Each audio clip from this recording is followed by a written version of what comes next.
در نیمه شبی سرد رستم گرز گاو سر سام رو به روی شونه گذاشته بود و قدم به قدم به پیل سپید نزدیک می شد. پیل سپید که هرچه سر راهش بود رو تا اون لحظه زیر پاهاش له کرده بود، رستم رو که دید خرطومش رو با شدت به هوا بلند کرد و به سمت رستم دوید.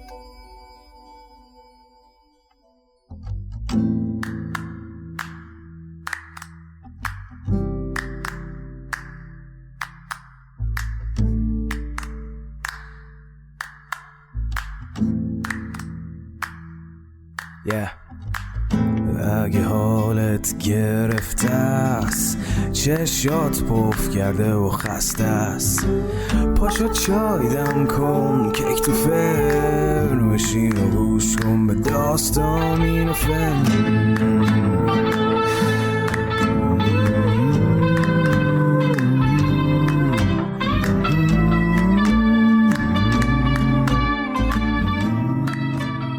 سلام، من ایمان نجیمی هستم و این اپیزود 8 روایت شاهنامه به نثر از پادکست داستامینوفنه. داستامینوفن پادکستی که من داخل اون برای شما قصه میخونم. اگر از شنوندگان پرپاقرص داستامینوفن هستید لطفاً حتما کانال یوتیوب ما رو سابسکرایب کنید و لایک و کامنت هم یادتون نره. امیدوارم که از شنیدن اپیزود 8 لذت ببرید. توی قسمت 7 از روایت شاهنامه به نثر پرونده عشق و عاشقی زال و رودابه رو بستیم و در نهایت این دو دلداده با وجود اینکه در ابتدا با مخالفت منوچهرشاه و سام روبرو شدن، اما در نهایت زال دل منوچهرشاه رو هم به دست آورد و این پیوند سر گرفت. اما ثمره این ازدواج فرزندی بود که شاید معروفترین و افسانه‌ای ترین چهره شاهنامه است و اون کسی نیست جز رستم. از پیوند زال و رودابه 1 سال گذشته بود که رودابه باردار شد. هرچه بچه در دل مادر بزرگتر می شد، رودابه لاغرتر و ضعیفتر می شد تا زمانی رسید که وقت به دنیا آمدن بچه شد. رودابه اما فکری این بود که از درد میمیره و هرگز نمیتونه بچهش رو ببینه. درد لحظه یمونش نمیداد. پوستش از بزرگی بچه‌ای که توی شکمش بود ترکیده بود. اما یک روز آنچنان درد بالا گرفت که رودابه از هوش رفت و همه از ادامه زندگی اون ناامید شدند و از ایوان شبستان فریاد واویلا و زاری بلند شد. خبر به زال رسوندن.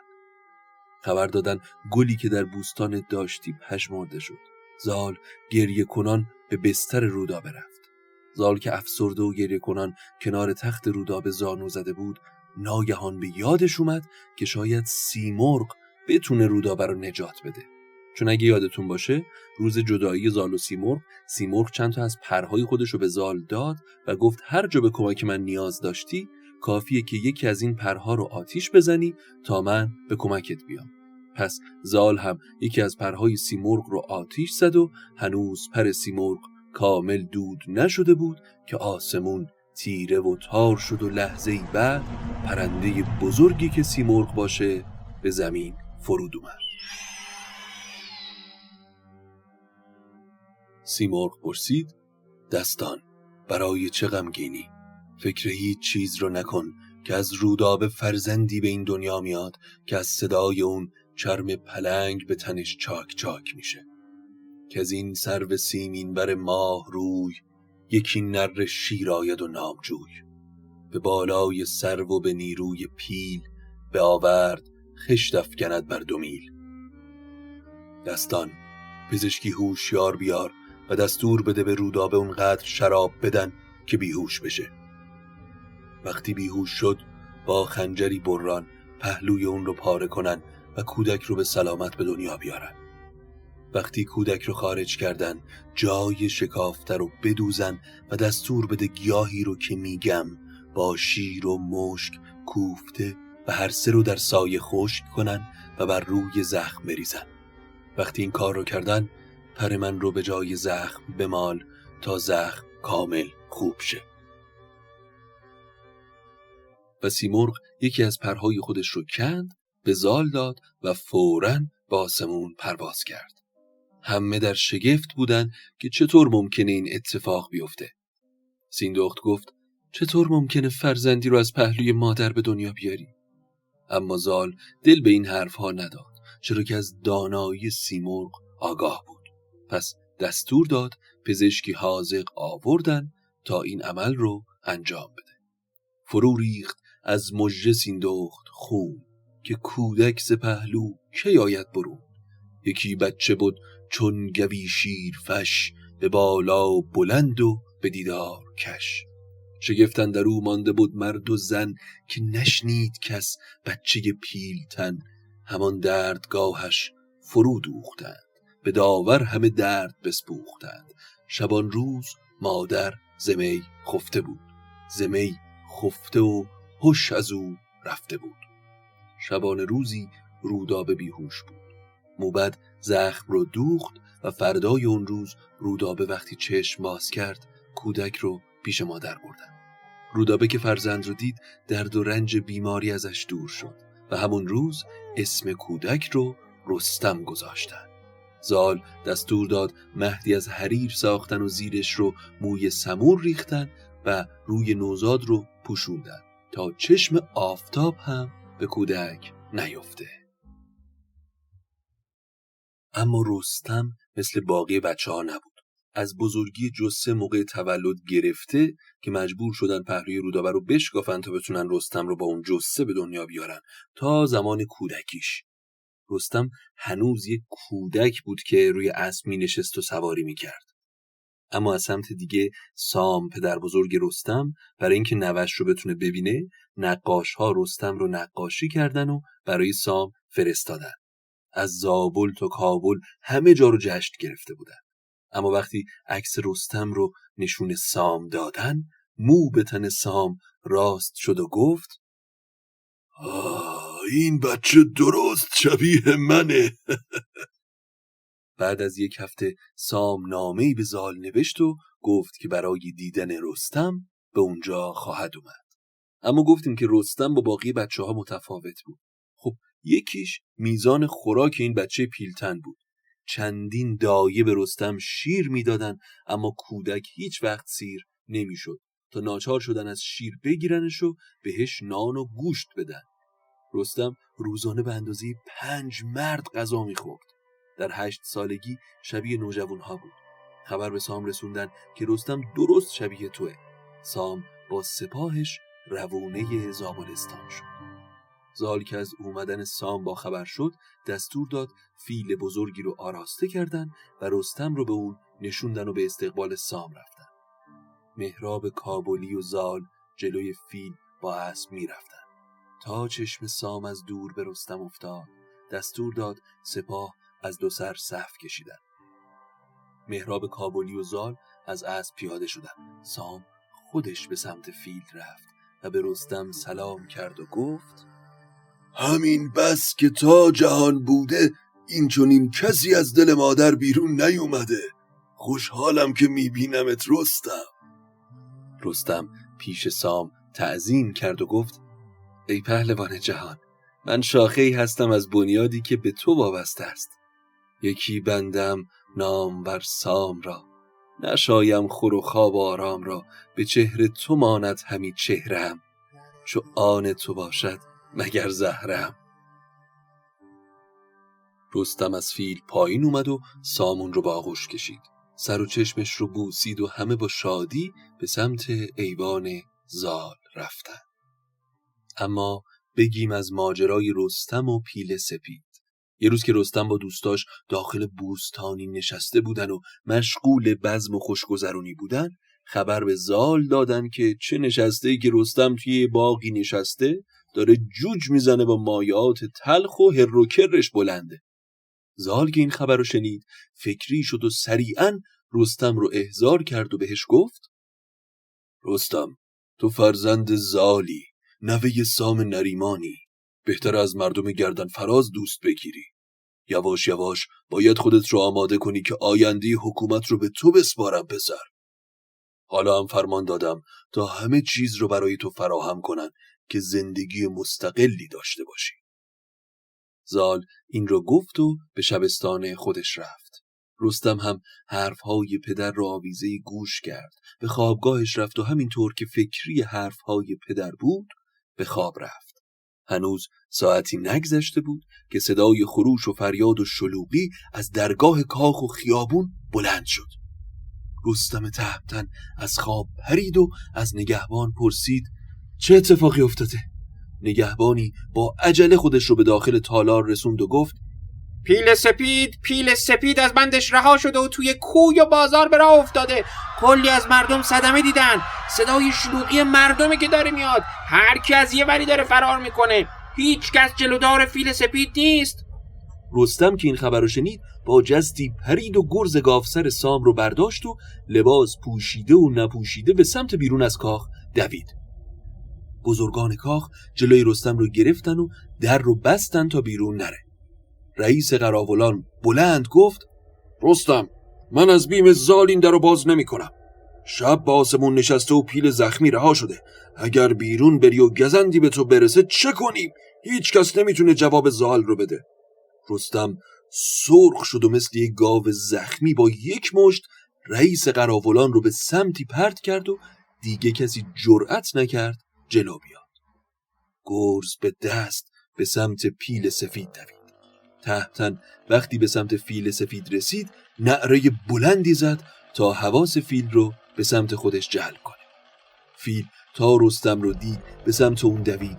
میون راه هرچه که سر راه فیل بود زیر پاهاش خرد و خاک شیر میشد. خرطومش رو بلند کرد تا رستم رو هم از سر راه برداره. رستم اما از جاش تکون نخورد. صبر کرد. به محض اینکه فیل رو در فاصله درستی دید گرز رو بالای سرش چرخوند و محکم به پیشونی فیل زد. فیل به روی زانوهاش نشست و بعد به خاک افتاد. رستم هم با آرومی گرز رو روی شونش گرفت و به سمت ایوونش برگشت و به راحتی خوابید.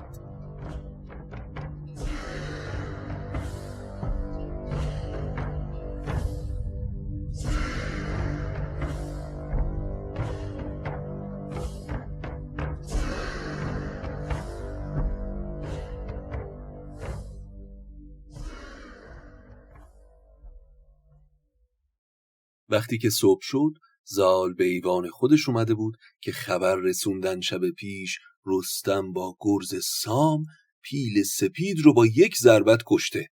زال گفت دریغ از اون فیل که در رزمهای زیادی یار و یاور من بود. و بعد فرمان داد رستم رو پیش اون بفرستن و پدرانه به رستم گفت ای بچه نره شیر، برآورده چنگال و گشته دلیر، در کودکی کار مردان میکنی. تو در این کودکی همتایی نداری پسرم، اما به هوش باش و به خودت غره نشو. ازت میخوام قبل از اینکه آوازه پهلوانیت پخش بشه سپاهی آماده کنی و به کوه سپند بری و تازیان رو به خونخواهی نریمان تنبیه کنی. حالا خوب به من گوش کن. وقتی به کوه سپند برسی دژی از سنگ بالای کوه میبینی. 4 فرسنگ در 4 فرسنگ مساحت دژه، پر از سبزه و درخت میوه و به فرمان فریدون فقط یک در ورودی داره. نریمان نیای تو که پهلوانی نامدار بود به سمت اون دژ رفت و 1 سال تمام در اونجا جنگید و روزی که داشت به پیروزی میرسید از داخل دژ سنگ بزرگی به سمت نریمان انداختن و سپاه رو بی سپهدار کردن. خبر وقتی به سام پدر بزرگت رسید 1 هفته عزادار پدرش بود و بعد با خشم و به کینخواهی راهی اون دژ شد. سام هم چندین سال در کنار دژ موند ولی راهی به داخل دژ پیدا نکرد. در تموم اون مدت حتی 1 نفر هم از دروازه دژ بیرون نیومد و بعد از چند سال ناامید به خونه برگشت. حالا اما وقت اون رسیده که تو این دژ رو فتح کنی. باز کردن دروازه دژ با سپاه نشدنیه، اما اگر حیله کنی امکان باز کردنش هست. چرا که تا امروز کسی اسم تو رو نمیدونه و اگر به کوه سپند بری میتونی خودت رو به داخل دژ برسونی. وقتی قصد سفر کردی دستور بده تا یک کاروان شتر در اختیارت بگذارن. بار همه شترها رو فقط از نمک پر کن، چرا که در اون دژ فقط نمک رو از سرزمین دیگه میارن و قیمت بسیار زیادی هم داره. پس لباس ساربانها رو بپوش و خودت رو مثل اونها بکن و به سمت اون دژ برو. رستم کاروانی شتر فراهم کرد و گرز و ابزار جنگی رو میون نمک‌ها پنهان کرد و با چند نفر از پهلوان‌های مورد اعتمادش به سمت کوه سپند حرکت کرد. به دژ سپند که رسیدن دیدبان‌ها به فرمانده دژ خبر دادن که کاروانی به نزدیک قلعه رسیده. فرمانده دستور داد شخصی رو بفرستید تا کل کاروان رو جستجو کنه و ببینه که اونها چه باری دارن. مردی از قلعه بیرون اومد و به سمت رستم رفت و گفت: هی کاروان سالار، چه باری به شترهات داری؟ بگو تا اگر به درد مردم ما میخوره به فرمانده قلعه خبر بدی. زودتر پیش رئیست برو و بگو که بار من همش از نمکه. فرستاده برگشت و خبر رو به فرمانده رسوند. فرمانده خوشحال شد و اجازه ورود به کاروان داد. کاروان که وارد شد رستم رو پیش فرمانده قلعه بردن. رستم وقتی به فرمانده رسید به نشانه احترام تعظیم کرد و چند بار نمک پیشکش کرد. بزرگ دژ گفت: پیشکشت رو میپذیرم. حالا برو بارت رو درون شهر بفروش. رستم و همراهانش به میون بازار رفتن و مردم همه به سمت اونها اومدن و نمک خریدن. تمام نمک ها رو از رستم خریدن.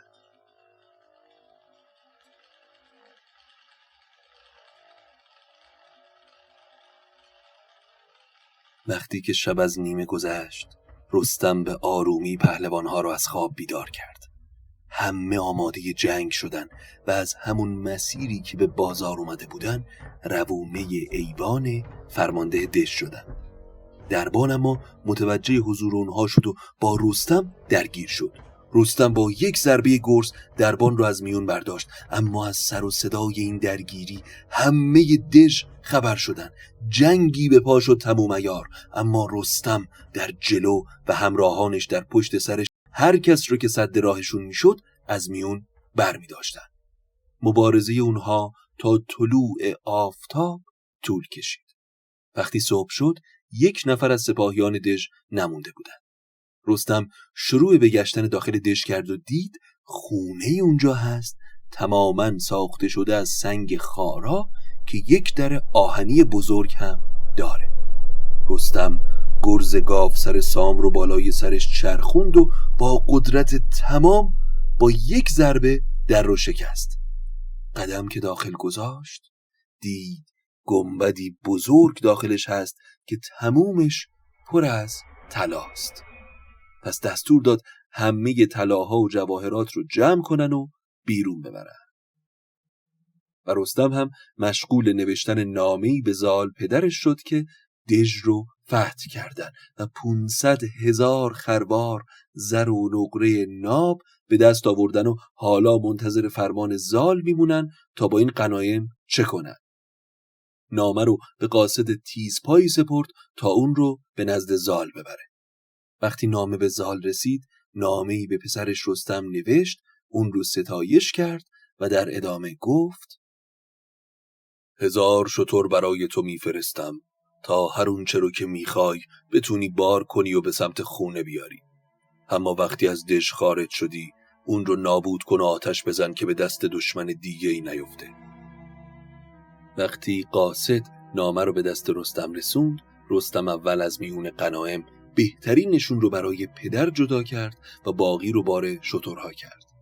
وقتی شترها از دژ خارج شدن همراهان رستم قلعه رو به آتش کشیدن و در میان شعله آتشی که پشت سرشون زوزه می کشید با آرامش و رامش سوار بر شتر به سمت نیمروز رهسپار شدند.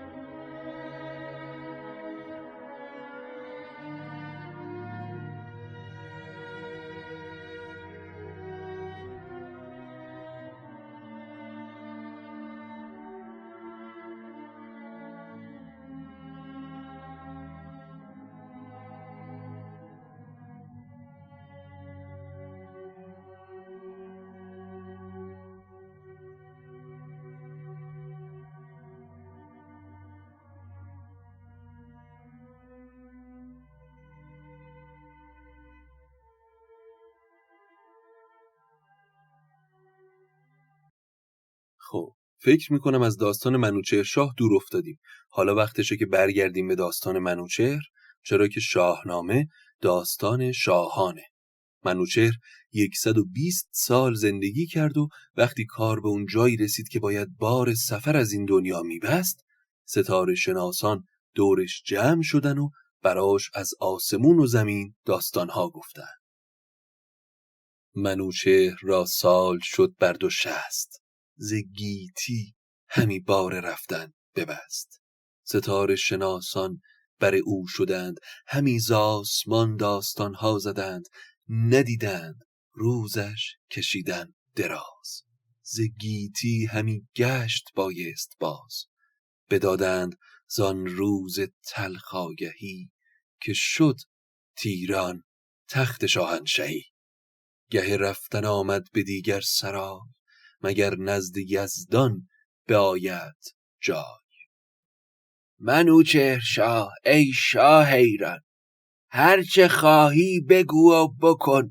مبادا که مرگ از راه برسه و تا اون چرا که باید بکنی انجام نداده باشی.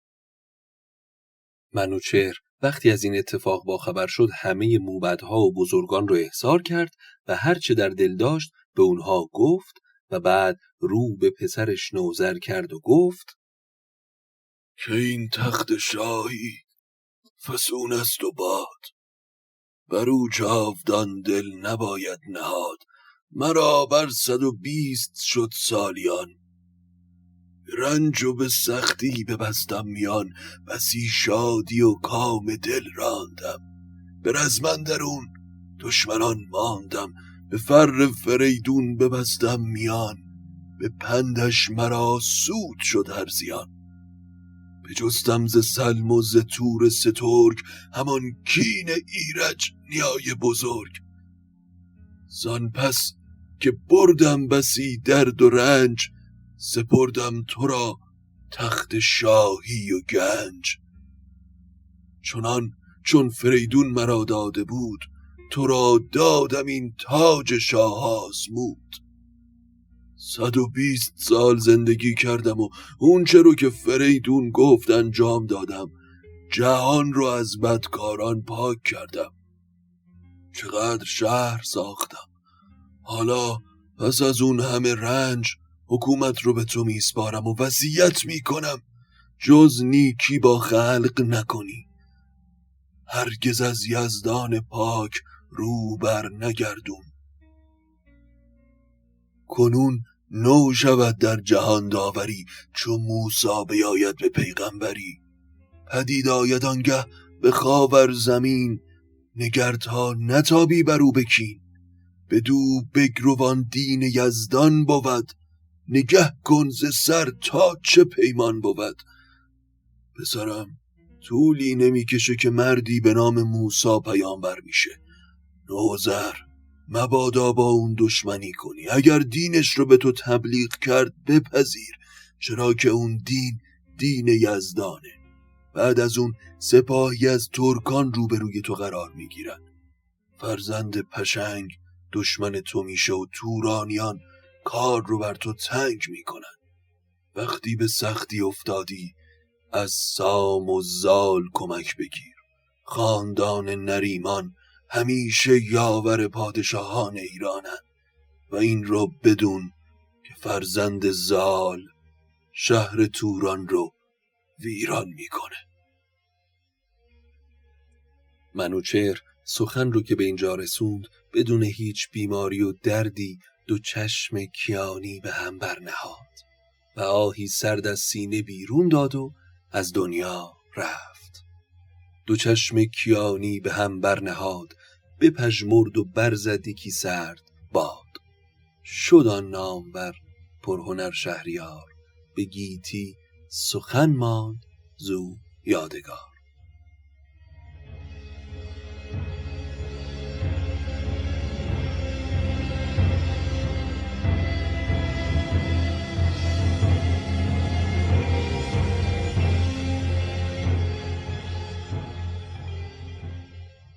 این هم از اپیزود 8 روایت شاهنامه به نثر که امیدوارم لذت برده باشین. اما من در انتهای این اپیزود میخوام یک پرانتزی رو باز بکنم و یک توضیحاتی رو بدم. در انتهای وصیت منوچهر به نوذر، اگر که یادتون باشه، منوچهر اسمی رو آورد به نام پشنگ. توی این قسمت من میخوام از اسامی که تحت عنوان پشنگ در شاهنامه داریم به شما یک سری اطلاعات بدم که اینها رو با هم اشتباه نگیرید. پشنگی که اینجا منوچهر در وصیتش به نوذر ازش یاد میکنه که فرزندش به جنگ ایران میاد، یعنی فرزند این پشنگ به جنگ ایران میاد، با اون پشنگی که ما توی اپیزود 4 بهش اشاره کردیم متفاوته. ما توی شاهنامه 3 مورد پشنگ یا بیشتر داریم، اما من اینجا به 3 تای اونها اشاره میکنم که مهمترین هاشون هستن و در روند داستان تأثیر گذارن. پشنگ اول برادرزاده فریدون و داماد ایرجه، همون فریدونی که ضحاک رو به بند کشید. توی اپیزود 4 تحت عنوان اپیزود منوچهر ازش گفتیم که وقتی ایرج به دست برادرانش سلم و تور کشته شد، یکی از زنان بارگاهش از اون فرزندی رو باردار بود که وقتی تحت حمایت فریدون اون فرزند به دنیا اومد دختر شد و فریدون دختر رو به همسری برادرزادی خودش پشنگ در آورد و از اون ازدواج همین منوچهرشاهی که الان وصیتش رو شنیدیم به دنیا اومد. اما پشنگ دیگه کدومه؟ پشنگ دوم بانی و بنیانگذار کشور توران پس از توره که باز در همون قسمت 4 گفتیم که سلم و تور به دست منوچهرشاه کشته شدن و این کسی که منوچهر در وصیتش اشاره میکنه که فرزندش به جنگ با نوذر میاد، همین پشنگ بنیانگذار تورانه. و پشنگ دیگه‌ای که به اسمش در آینده برمیخوریم پسر افراسیاب یا شیده است که نبیره پشنگ دوم مؤسس سلطنت کشور تورانه. خب این توضیحات رو گفتم خدمتتون بگم که این اسامی رو با هم اشتباه نکنید. امیدوارم که از شنیدن اپیزود 8 لذت برده باشین. توی اپیزود بعدی به پادشاهی نوذر میرسیم و ادامه قهرمانی ها و داستان های جذاب رستم. این بود اپیزود 8 روایت شاهنامه به نثر که امیدوارم از شنیدنش لذت برده باشید. یادتون نره که حتما نظراتتون رو با من به اشتراک بگذارید و اگر کماکان کانال یوتیوب ما رو سابسکرایب نکردید حتما این کار رو انجام بدید تا قصه بعدی قصتون بی غصه.